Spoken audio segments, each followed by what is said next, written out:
selama hari jadi Bayangkara ke-75. Semoga polisi dicintai masyarakat. Lalu memberikan pelayanan terbaik untuk masyarakat. Terus ciptakan rasa aman dan nyaman di masyarakat. Semoga Pak Polisi sehat-sehat terus. Tetap mengayomi, melindungi, serta terus menjadi andalan masyarakat. Terima kasih kepada pihak Kepolisian Republik Indonesia karena telah membantu kami para tenaga kesehatan dalam menghadapi pandemi COVID-19. Terima kasih Pak Polisi. Polisi dan masyarakat tidak dapat dipisahkan.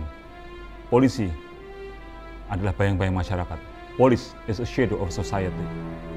Dalam perjalanannya, Kepolisian Negara Republik Indonesia sudah eksis sejak zaman kemerdekaan, bahkan sebelum Indonesia merdeka, melalui perjuangan polisi istimewa yang dulu dibentuk oleh para penjajah Jepang yang disebut dengan Tokubetsu Keisatsukai.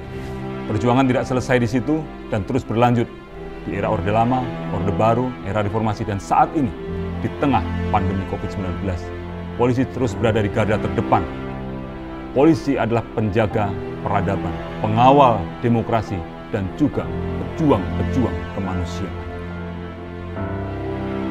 Saya, Inspektur Jenderal Polisi Wahyu Widodo, Kapolda Aceh, mengucapkan terima kasih yang sebesar-besarnya kepada seluruh masyarakat di Provinsi Aceh, kepada pemerintah daerah, kepada rekan-rekan TNI, dan seluruh elemen masyarakat yang telah memberikan dukungan, memberikan support kepada Polda Aceh dalam menjalankan tugasnya, sehingga kondusivitas wilayah dapat kita jaga dengan baik untuk melakukan pembangunan di wilayah Aceh.